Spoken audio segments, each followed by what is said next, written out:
prendre l'exercice frein à disque,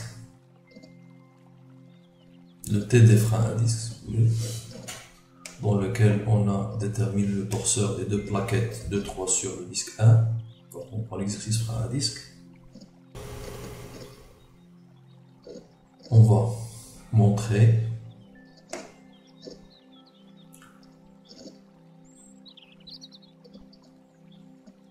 que le couple de freinage CF est égal à N fois F fois l'effort presseur, je vais noter FP, bien ici sur le schéma c'est FA, fois le rayon moyen, avec N le nombre de contacts, de surface de contact. Dans notre cas, on a la surface de contact entre la plaquette 2 et le disque, et entre la plaquette 3, donc ça sera 2 contacts, surface de contact.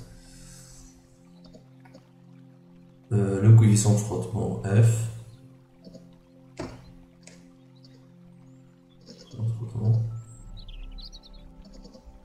l'effort presseur, donc sur le schéma, l'effort presseur en module bien sûr, l'effort presseur c'est FA, l'effort presseur ici c'est sur ce schéma juste en face, c'est FA, donc l'effort exercé suivant l'axe Z, l'effort presseur suivant l'axe Z, donc sur le schéma c'est FA, ça sera FA. Et enfin le rayon, ce qu'on appelle le rayon moyen,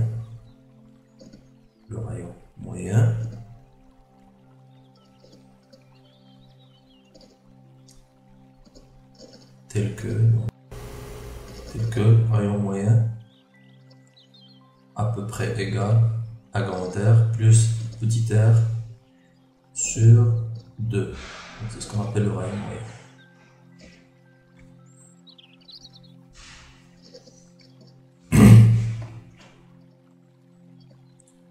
On a déjà démontré dans la première vidéo que le moment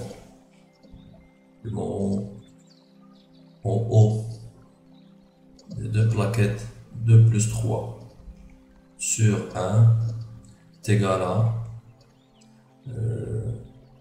4 tiers P R à la puissance 3 moins petit r à la puissance 3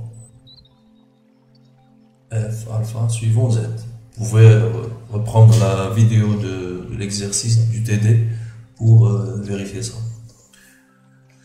Voilà FZ, donc ça c'est le moment total. Alors le couple de freinage, c'est un scalaire qui est égal au moment de 2 plus 3 sur 1 fois Z. Donc scalaire Z, la projection de ce moment sur Z, donc est égal à cette valeur, donc 4 tiers P R3 moins R3 fois F alpha. Donc c'est le couple nécessaire ou bien produit pour freiner le disque. Soit, donc je peux l'écrire autrement, au lieu de mettre 4 tiers, je peux mettre 2 fois 2 sur 3. Puisque c'était une expression, l'expression d'une plaquette, si on ajoute la deuxième, puisque c'est la même valeur, on a multiplié fois 2. Donc je garde l'expression 2 fois. 2 fois l'expression, 2 fois le couple d'une plaquette. Donc ça sera 2 fois. Donc le 2 représente le nombre de plaquettes ici, ou bien le nombre de contacts, de surface de contact. Donc ça sera 2 fois 2 tiers, PR3 moins R3 fois F alpha. Bien sûr, on a déjà démontré ça. D'autre part, l'effort presseur, c'est-à-dire l'action suivant la normale, bien suivant moins la normale que la plaquette 3 et 4 exercent sur le disque 1, c'est l'effort axial FA, et bien sûr elle est portée par, l'effort presseur est porté par Z.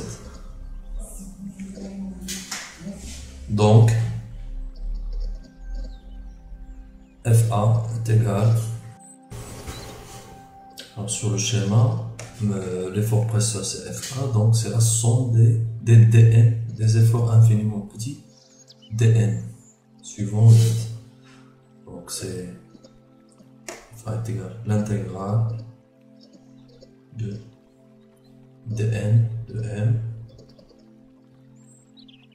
scalaire Z bien sûr, suivant Z, juste un scalaire, est égal l'intégrale de dN de M directement. Donc l'effort presseur FA est dû aux forces infiniment petites dN de M. Donc dN de M bien sûr d'après la définition du cours est égal à moins PTS porté par M. Donc rappel car dN de M est égal à moins PM ds porté par la normale. Et je vous rappelle aussi que dt, l'effort tangentiel, est égal à QM ds porté par la tangentielle V. Donc, bien sûr, on ne va pas utiliser l'expression de dt. Or, la pression PM est une constante, c'est égal à P, n'est plus fonction de M, est constante. Et la normale, dans notre cas, c'est moins Z, dans le cas de l'action de 3, la plaquette 3 sur 1, le disque. Alors, je remplace, donc FA est égal, double intégrale, de P ds, porté par Z scalaire Z, donc c'est 1, par Z, est égal à P constant, l'intégrale de ds, que je peux remplacer encore dans les polaires par RD de R de θ, ou bien pour l'orientation c'est U du de θ.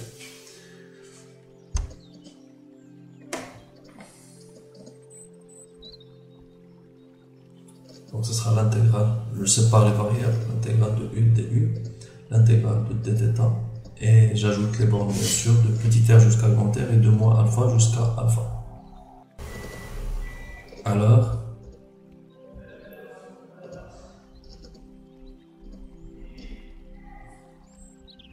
FA est égal à P facteur de U carré sur 2 primitive de U de U fois θ de moins alpha jusqu'à alpha est égal à P R carré moins petit r carré sur 2 fois 2 alpha. Après je peux simplifier le 2, donc P alpha R carré moins R carré. Voilà l'expression de l'effort presseur FA.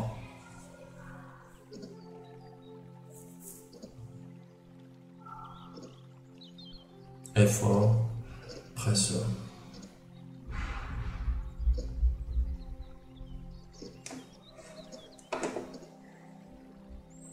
Ensuite, je peux exprimer la pression P en fonction de cet effort, l'effort presseur. Donc, on peut écrire que P est égal à FA sur alpha facteur de R carré moins R carré, en petit R carré. Alors, et on va remplacer, on remplace la pression P dans l'expression du couple de freinage CF. Alors, je vais prendre la valeur du couple de freinage, c'était 2 fois 2 tiers fois R à la puissance 3 moins R à la puissance 3 fois la pression fois le coefficient de frottement fois alpha. Alors P on va la remplacer ici. Donc 2 fois 2 tiers F alpha R3 moins R3 R3 moins petit R3 divisé par alpha facteur de R carré moins R carré, le tout fois FA, entre parenthèses fois FA. Donc j'ai remplacé tout simplement la pression P, je l'ai remplacé par, j'ai remplacé P par FA sur alpha R carré moins petit r carré. Donc CF est égal, je peux simplifier alpha dans l'expression, simplifier alpha, et j'obtiens l'expression suivante, 2 fois 2 tiers effort presseur bien axial FA fois R à la puissance 3 moins R à la puissance 3 sur R carré moins petit r carré fois le coefficient de frottement F.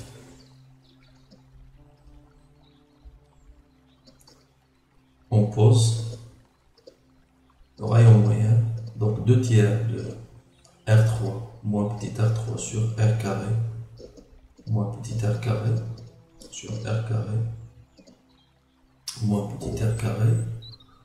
On pose que cette expression est égale à R moyen à peu près égal à R grand R plus petit r sur 2. C'est ce qu'on appelle le rayon moyen.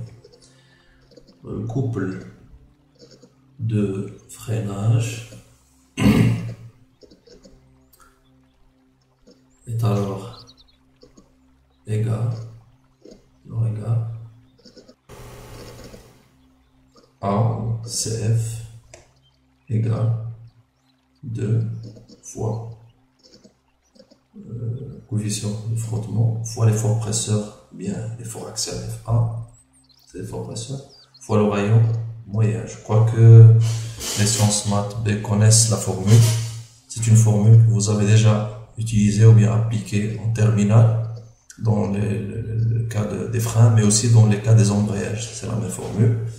Mais là, le plus important en classe prépa, c'est être capable de démontrer cette formule. Donc, on peut généralisation.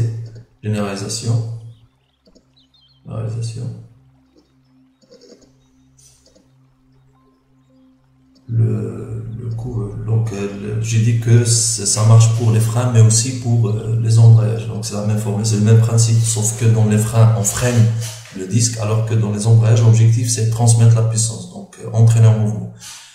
Donc, l'expression du couple de freinage ou bien du couple d'embrayage, donc ça peut être soit un couple de freinage, soit un couple d'embrayage, est la même.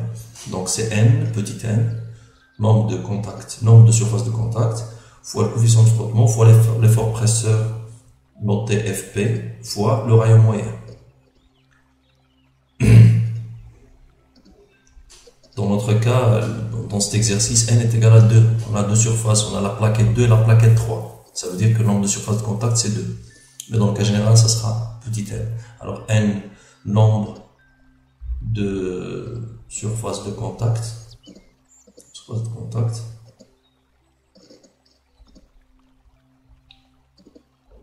Entre la pièce, bien sûr, mobile et la pièce fixe dans le cas d'un frein, ou bien entre les disques tournants et les disques fixes dans le cas des embrayages. Et FP, bien sûr, c'est l'effort qui produit une pression, bien l'effort presseur, pour exercer une pression au niveau des surfaces de contact. Effort presseur. Et bien sûr, rayon moyen, vous pouvez le calculer en utilisant le petit r plus grand R sur 2.